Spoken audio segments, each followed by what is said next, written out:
madaxa xawaalada dahabshiil ee gobolka Togdheer Axmed Aadan Ibraahin iyo Cabdiraxmaan Cali Xaaji Xasan oo ka mid ah saraakiisha sare ee shirkadda Dahabshiil Group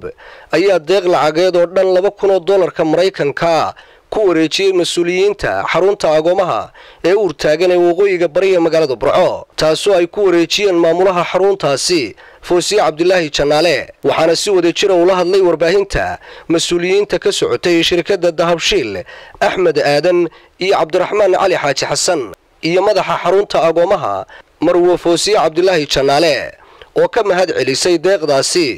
ugu talagalay lacagta tan inay ku iidaan oo ay caruurteena la farxaan oo ayna dareemin inay ka duwan yihiin oo aanay aabala'aanta dareemin oo hooyala'aanta dareemin oo ehela'aanta dareemin waa laga yaabaa inaanay baahidooda daboolin haddii laga baxo rabadaankaba gacan kale oo ka sarreysaa ma jirto gacanta ilaahay mooyaane marka ummadda islaamka waxaan ugu baaqaynaa in ay caruurta yaryar ee agooma ah u naxariistaan markaas ilaahay inoo naxariisanaya iminka ugama jeedno inay inoo abaalgudaan iyagu inoo abaalgudaan ugama jeedno ilaahay baynu abaal ka dalbaynaa Foosiye Cabdilaahi iyo dadka kale ee la shaqeynaya aad iyo aad baan ugu mahadnaqayaa ilaahay baa idinka jaasan marin idinka abaal marinaya marka ugu horreysaan uga ku hadlaya magaca Dahabshiil Group gaar ahaan xawaalada Dahabshiil ee Burco gobolka Togdheer weeyaan waa wax aad iyo aad u wanaagsan bini'aadamku inuu iska gacan qabto oo kooda jilicsan gacan qabto waa waxa keena wadaniyada qofku inuu noqdo qof wadani ah dhigto mustaqbalka markay koraan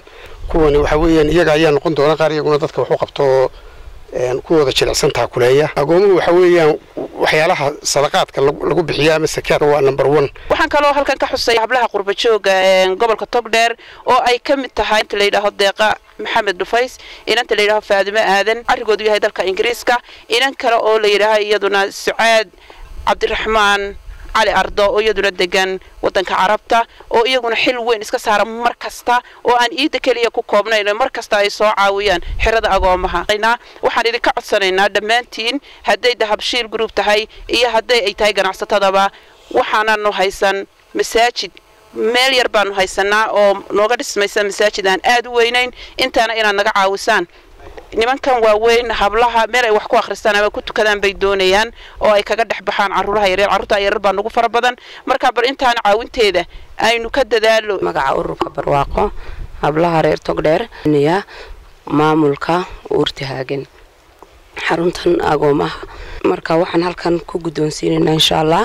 lacag aan ugu talagalnay inay ku ciidaan oo dhan $500 ku wareejinayo maamulaha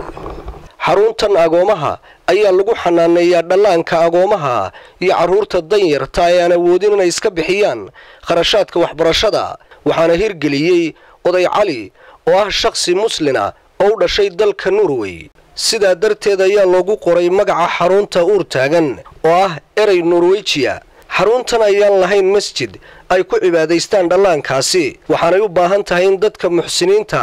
ay ka taageeraan hirgelinta masjidka iyo goobo kale oo ay wax ku akhristaan caruurtaasi Ali Daahir Maxamed Boos TV-ga caalamiga Universal Burco